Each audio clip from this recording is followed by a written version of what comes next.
Let's take in quick reactions coming in. Chirag Paswan, the Union Minister of Health, Bharati Pawar has also spoken to us. Let's quickly take reactions from Parliament and then I come back to my guests.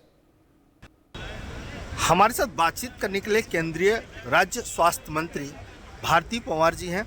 Ma'am, आज अंतरिम budget में health sector को क्या कुछ मिला?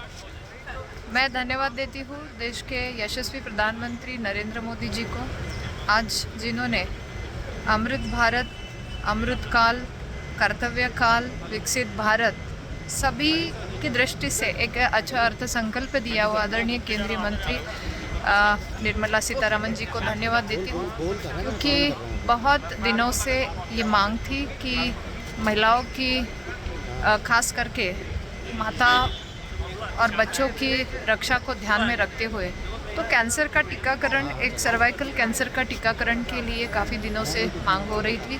मैं फिर एक बार धन्यवाद देती हूँ केंद्रीय मंत्री डॉक्टर मनसुख मांडविया जी को भी। लगातार उन्होंने भी इस बारे में चर्चा जारी रखी और आज खुशी है कि आज बजट में वो भी सर्वाइकल कैंसर टीकाकरण भी शामिल हुआ है।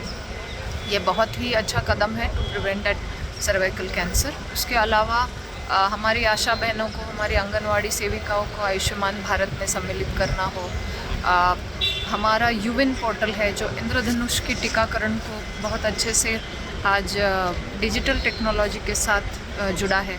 ऐसी कई सारी बातें और बाकी भी बजट में बहुत अच्छी बात हुई है कि सर्वसमावेशी और गरीब कल्याण की दृष्टि से ये बजट बहुत ही महत्वपूर्ण है। क्योंकि मेडिकल एजुकेशन के लिए भी कुछ खास मिला है, नए मेडिकल कॉलेज खोलने की भी बात कही गई है। मेडिकल कॉलेज है, उसके साथ ही जो हमारे डिस्ट्रिक्ट हॉस्पिटल को कॉलेज के साथ जोड़ना है ये भी सम्मिलित किया है, और जिसके कारण हम प्राइमरी, सेकेंडरी, टर्शरी लेवल तक की हेल्थ सुविधाओं को अच्छे से स्ट्रेंथन कर पाएंगे। आयुष्मान भारत का मतलब ही है कि सभी दिशाओं से, सभी सेक्टर से हेल्थ का काम जो है वो अच्छे से आगे बढ़ाए। यही आदरणीय प्रधानमंत्री जी का विजन है।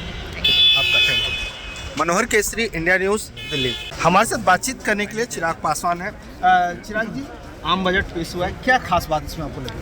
भाई, सबसे बड़ी खास बात तो यही है कि जो लोग सोचते हैं कि आमतौर पे ऐसे समय में लोक लुभावने वादों से भरा हुआ बजट आता है जब चुनावी साल हो, कम से कम ये वैसा बजट तो नहीं। इस बजट में देश की अर्थव्यवस्था को और कंसोलिडेट करने का जिक्र किया गया है। 2047 तक देश को एक विकसित राज्य की दिशा में कैसे लेकर जाया जा सके उसका इसमें जिक्र किया गया है। देश की सबसे बड़ी आबादी गरीबों का जिक्र किया गया है, महिलाओं का जिक्र किया गया है, युवाओं का जिक्र किया गया है, किसानों का जिक्र किया गया, और इनके माध्यम से देश की अर्थव्यवस्था को कैसे मजबूत किया जाए। लखपति दीदी, मुझे लगता है आने वाले दिनों में जब एक मजबूत देश की अर्थव्यवस्था का हम लोग जिक्र करेंगे उसमें इस योजना का एक अहम योगदान होगा। तो मैं मानता हूँ कि ओवरऑल ये एक प्रोग्रेसिव बजट रहा, क्योंकि जनसंख्या को लेकर के विकसित भारत को ध्यान में रखते हुए एक कमेटी बनाने की बात की है। नहीं, बिल्कुल, और ज़रूरत है ऐसी कमेटी की जो इस बात पर न सिर्फ ध्यान दे बल्कि अपनी रिपोर्ट भी पेश करे कि किस तरीके से हमारी ताकत को हम लोग देश की अर्थव्यवस्था के साथ जोड़ सकते हैं, उसका पूरा लाभ हम लोग उठा सकते हैं। तो मुझे लगता है कि आने वाले दिनों में, जैसा मैंने कहा, एक प्रोग्रेसिव बजट है, इसका लाभ हम लोग को लंबे समय तक दिखाई देगा। चलिए, आपका धन्यवाद। Manohar Kesari, India News, Delhi. Right, let me quickly open this up. Joining us on the broadcast, Mukul Bagla is with us. He is chairman of the Direct Taxes Committee of the PHDCCI. Mr. Ashok Batra, who is joining us as well. Ms. Pallavi Gupta is with us. BK Sabharwal joining us, and Vineet Nahata all joining us, all chairing various committees of the PHDCCI. Mukul ji, let me quickly begin with you. I'm just going to take a broad overview before I ask you some specifics. What is your overall takeaway, sir? Hi, welcome. Hi, viewers. I think this was never going to be a budget which we would have a lot on the direct tax front, because this was more of a wooden account. But if you see a budget, I think it's coming from the same direction as all the other budgets were coming from.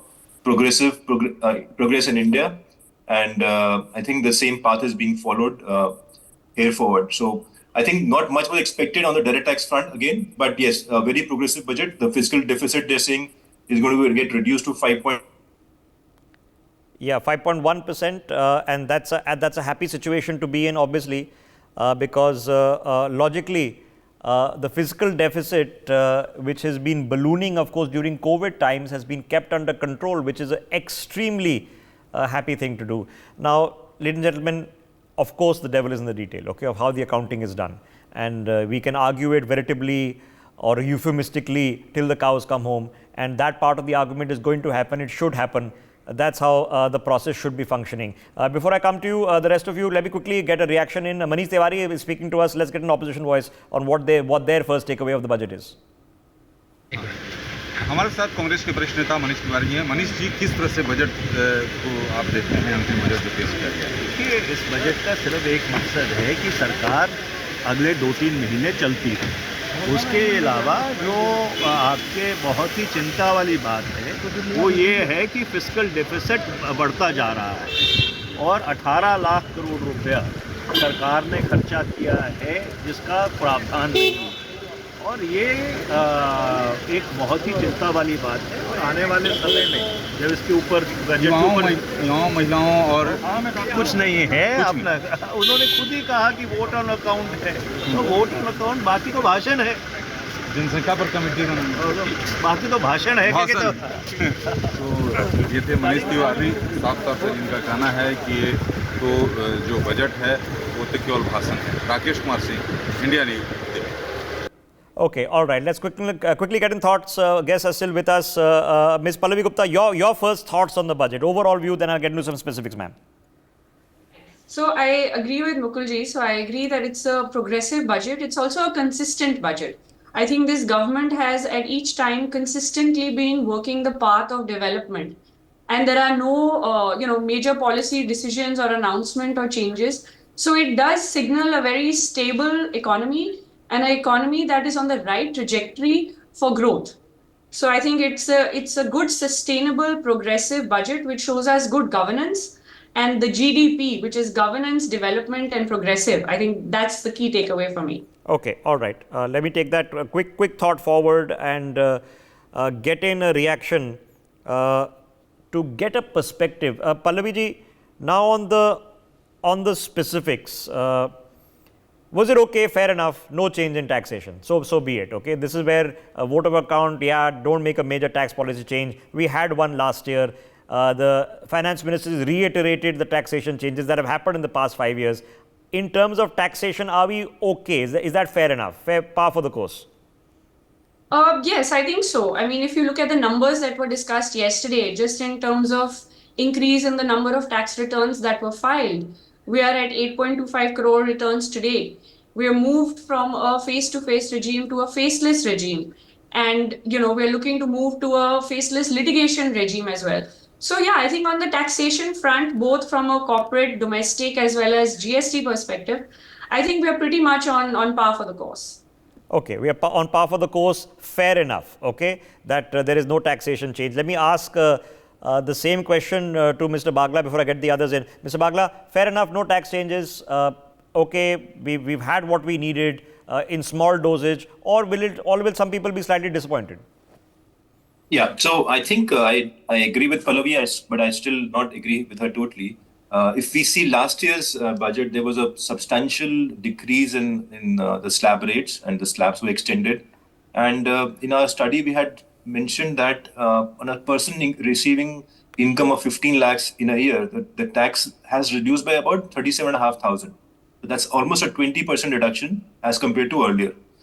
Vis-a-vis that, the tax collections from April till January, which is reflected in TDS collections and advanced tax collections, the personal income tax collections have increased by 26%, which clearly proves that the Indian middle class or the Indian salary class, from where a lot of money is coming, tax is coming, is very flexible to change in taxes. So as soon as the tax rates are reduced, the tax collections are really increasing. So we definitely have a wish list that going forward in subsequent budgets, and once the budget is announced after the elections are over, we would like a substantial concession on the slab rates and the tax on the income tax slab rates. Okay. So you're still hopeful it can happen in a few months' time. There will be a further addendum to this budget when a new government takes over. That's going to happen sometime in May. Okay. Mr. Sabharwal, your thoughts, sir. Your overall thoughts before I ask you some specifics. From the capital market point of view, I can only say that this budget is a non-event. But yes, though the finance minister talked more about the work done by their government in the last 5 years and what they other promises they made. Neither being an interim budget, much was expected out of it. But yes, as Mukulji and Palvi has very rightly said that there will be no any loss on that account. The budget is still an extraordinary because the government they are. It looks like that they are more than sure that they will be forming the government again, and during that period they will come out with various policies which will ultimately affect the capital market. So, though it was a non-event, but capital market will likely to take it positive only. Okay, let me get Mr. Batra into this conversation. Mr. Batra, your quick first thoughts.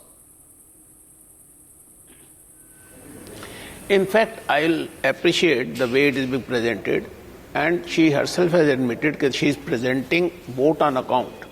So looking to the fact, the first 25 minutes she was talking about the achievement of the government, which one should, and then next 20 minutes, whatever pronouncements were made with regard to development of infrastructure, with regard to agriculture, concession to the EV industry, and when it comes to Part B taxation, she took only 10 minutes simply because it was vote on account.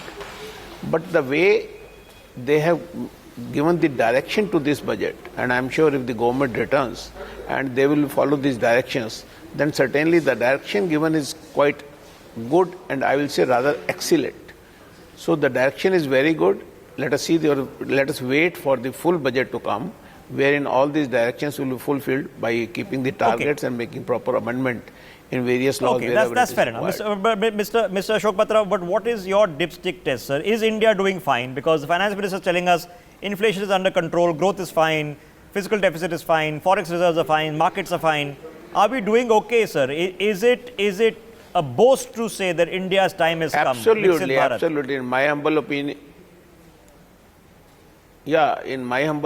they are absolutely right. Not only our fiscal deficit remains at the target, our revenue targets are being exceeding the budget targets. For example, if you talk about indirect taxes, we were hoping to get 23.3 trillion money. Now we are getting around 25 trillion. The figures have come yesterday only with regard to the GST collection for the month of January, which is 1.72, highest second since the implementation of the law. Yeah. So once the tax buoyancy is there, and she has made another very important announcement that the debt in 24-25 will be less than 23-24 and your revenue will be more. So obviously we are moving in the right direction. In terms of deficit as well. Okay, so yes, if the economy is growing at 7, maybe 8% if you're lucky, yes, the GST collection should be at a record nearly every month. So we'll just go up and go up and go up and go up, and that's a good sign for the country. Let me get Mr. Nahata into this conversation. Mr. Nahata, your quick first thoughts, sir. Let Mr. Nahata take that thought. So Mr. Nahata, go ahead. Yes. Am I audible? Yes, sir, you are. Please go ahead. The budget overall has been quite good. It was a vote on account budget, so we did not expect any dramatic changes. But 2 points I would like to highlight, which have been very good and which are going to aid the Indian economy in the times to come. First is the fiscal deficit has been brought down to 5.9% from 6.4%, which is definitely a positive move considering the elections around the corner. There were no freebies given, and then there is a control and tab on the expenditure. So this is a very good sign. Second is, as the speaker erstwhile just mentioned, our net borrowing is lower. It is 1.75 trillion down from 15.43 trillion. So in both these two cases, our borrowing is less, fiscal deficit under control. We can hope for a reduction in interest rates in the times to come. I would like to mention here that we are expecting good liquidity from the overseas this financial year. Our sovereign bond indices have been included in the JP Morgan Sovereign Global Bond Index as well as Bloomberg Index. So as far as our sovereign debt is concerned, there will be ample liquidity. So considering the liquidity, and then if we have a tab on inflation, we can expect lower interest rates, which is going to be good for the country and the economy as well. Okay, all right, okay. So now let me just go back and put some more detail into the conversation that we are having. And the reason for that, ladies and gentlemen, is because, like I was mentioning all day, the devil, of course, is in the detail. I'll just put that thought once again to Ms. Gupta. Ms. Gupta, now, what is your anecdotal perception? Are we doing okay as a country? Are we going places? Does it seem that you're bullish on it? Does it seem that India's time has come, or is a little bit of apprehension, a little bit of nerves? So I think if you ask me personally, I think I'm very bullish on India. And I'm a huge advocate of Nari Shakti and, inclusion of women and your seat at the table. So I think that, there's a whole debate of whether there should be, does policy need to bring us to the table? So I think what the government is doing is very good for the economy, where they are bringing in more women in the workforce. If there is surveys out there that say that if there were as many women in our workforce as there are men, our economy would be in a much stronger position. Our youth, our women are truly our power source in a way for the next sort of growth trajectory that India can be on. Okay. So I'm personally very bullish on India. Okay, so yeah, so you're now hearing anecdotally. Now, this, of course, is perception, okay, and we can debate the finer points.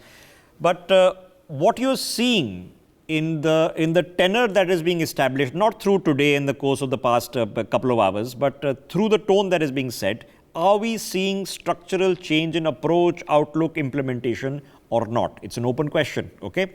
Joining us now on the broadcast is Nainalar Kidwai.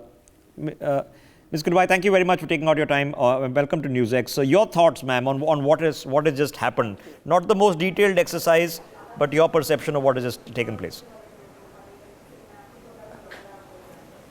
Well, I think to start with, the kudos has to go to the finance minister for the fiscal prudence, fiscal discipline that has been stated up front.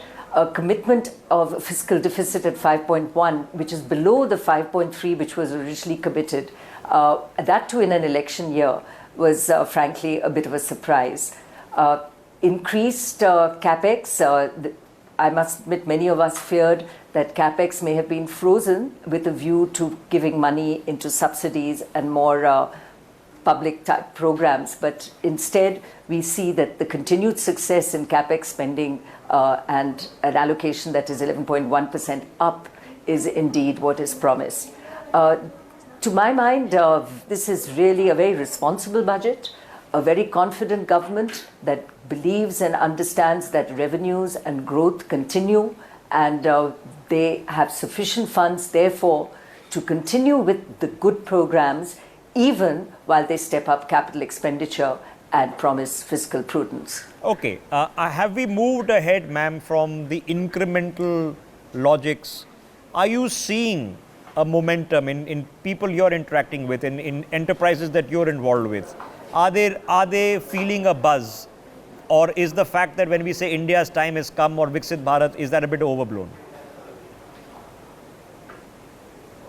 So if you're asking about industry, I think for a lot of the sector, I don't have to tell you the tech, IT sectors, of course, really do benefit from where India is at the moment, partly the geopolitical advantage, but also the enabling environment that we have in the country in terms of talent, skill, and the ability to engage there. So the services side for us has been a very big success story, and one which we must continue to invest in. And in fact, in this interim budget, tourism figured quite strongly. I would think maybe more domestic tourism with mention of both spiritual tourism and middle class tourism. We are seeing this in the country through huge announcements of hotels, which would be equally beneficial for foreign travel in and for domestic travel. So I think tourism is certainly something to watch out for, which is benefiting already from the momentum we have in the country. Okay. I would just say that there are sectors like cement, construction-related steel, housing, real estate, which are definitely benefiting from the CAFEX, from the affordable housing schemes. So there are industries that are doing exceedingly well. There are some, particularly in the MSME sector, that are requiring attention and support. Some will benefit from the large industries that are marching ahead because they are suppliers to that. Yeah. Some will benefit from export momentum. But we have to continue to focus on making sure that it is an even-handed buzz. Okay, so I have a couple of questions, ma'am. I know our time is short. We've never been able to bell the cat on R&D. We've tried so hard. Now, at least the budget is putting money where the mouth is. I know the translation is, of course, on where the money gets spent. But is the statement of intent now giving us some momentum on R&D, ma'am? So I think we need to study this further. You're absolutely right. There has been quite a call from industry, particularly industries like pharma, which India is so big on, that has looked for really tax stops for R&D, and that we cannot expect in an interim budget. So we have to see what happens later. The announcement was, I thought, much more on a fund for futuristic industries, a fund for youth, which was the promise of interest-free loans for 50 years. And whether this will be applied to R&D as well remains to be seen. But I think I understood it to be more for a startup universe. Okay. But either way, if it's a startup in a new technology, it needs the funding. So it's more on implementation. But we still need to look at raw R&D, which would be much more about encouraging companies and R&D foundations to do the research. And it's not clear to me that the interim budget provides Okay. a My last question to you, ma'am. Are we seeing a structural change at the grassroots of our economy, which is the rural economy, where we've been unable for a long period of time to provide the basics of a housing, the roti, bijli, kapda, makan? Are we seeing a structural change happening? Are we seeing some saturation or delivery that is taking place that gives us some room for positivity? Well, I work wearing a hat for the India Sanitation Coalition, which I chair and which I founded as a not-for-profit. We work very closely with the Swachh Bharat mission program of the government. And it is a huge success story in terms of what has been achieved there in terms of provision of sanitation and water. And now increasingly plastic waste management, which is so critical in the country. Saturation, no, because the problem and this need for funds is huge. But the ability to execute on the ground to make sure that we have gone from just 40% access to toilets to now near 100% has certainly happened. But saturation will only happen when people do understand the behavior change messaging the government is also giving, why good hygiene is good for growth, why good hygiene means not defecating in the open and using the toilets that have been built, how we treat what comes out from those toilets, and now how we look after our water bodies and wastewater reuse.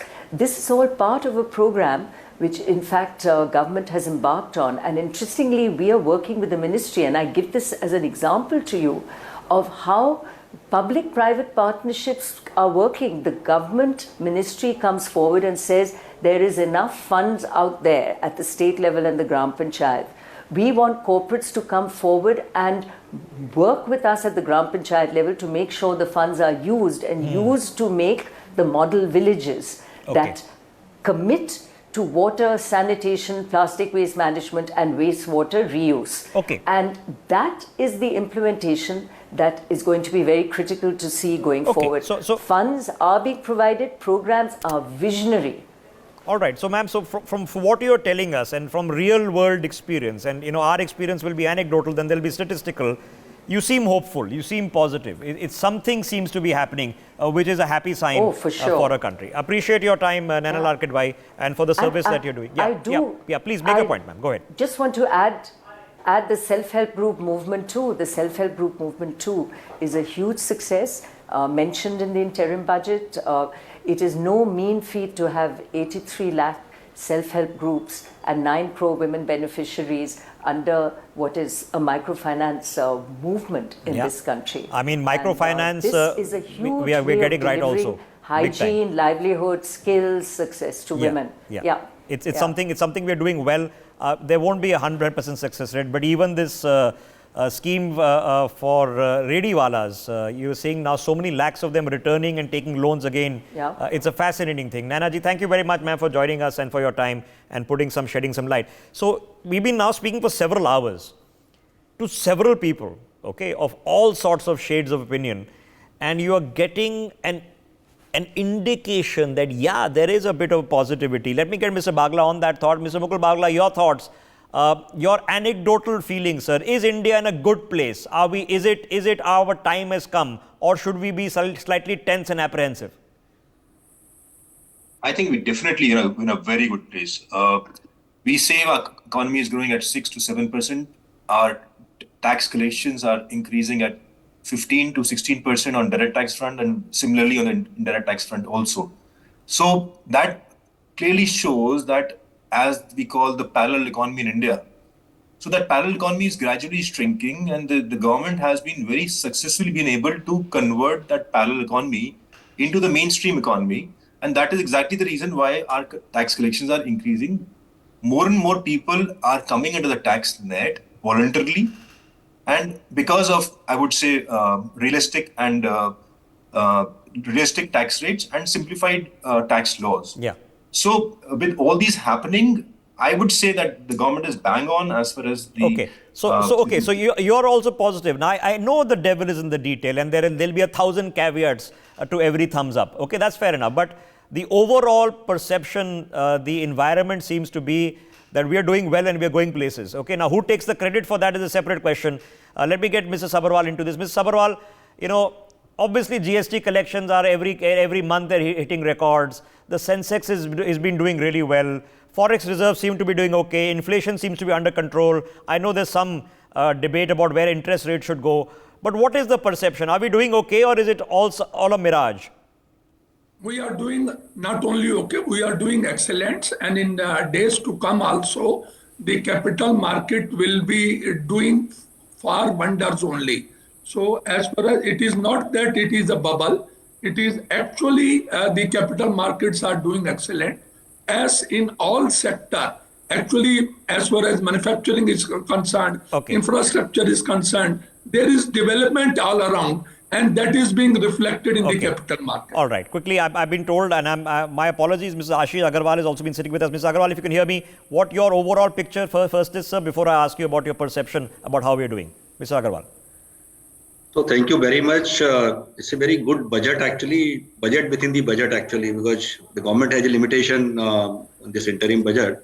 So although the government has tried to announce many things, so it is good for the housing sector.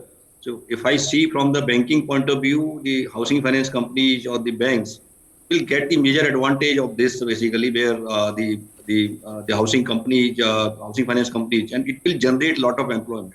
So this budget actually, if you see, this is good for the youth, women, or the housing sector and the clean energy. So government net zero agenda is also covered through the solarization of the rooftop. 1 crore roofs will be solarized. Yes. Which is a very big number actually. If we count 3 kilowatt by one house, then it will be something around 1,50,000 crore investment in next 3 to 5 years actually. Yeah, and affecting, 4 people a house gives you, or maybe more, gives you 5-6 crore people directly benefit. Okay, what is your overall perception, Mr. Agarwal? How is the country doing? How are you doing in your enterprises, your friends, your colleagues, your business partners? Is there a positive spirit, or is there a lot of concern and apprehension? When people say India's time has come, Viksit Bharat, is that a boast, or is it, can you feel it in the air? So we are, I think, at the best time. If we compare the nearby countries where we in India, I was traveling to other countries also. So if you see in India, the overall growth is there actually from the business point of view, from the capital market point of view, from the the overall economic growth, everybody is getting the advantage of it. As you told that from our business point of view, our friends and the other people, I think everybody is growing. It can be seen from the financial numbers of the industry, which are growing in every sector. And the overall, I think growth of the India, it's the best time for the India, or I'll suggest that the people who are the other part of the India, they can come to India and they can see that the whatever happening in India actually. All right. They can set. Okay, Mr. Agarwal, Mr. Nahata, Mr. Batra, Mr. Bagla, Ms. Gupta, and Mrs. Sabarwal. Thank you very much for joining us. Have a good afternoon, all of you. For more such videos, subscribe to the NewsX YouTube channel, hit the bell icon.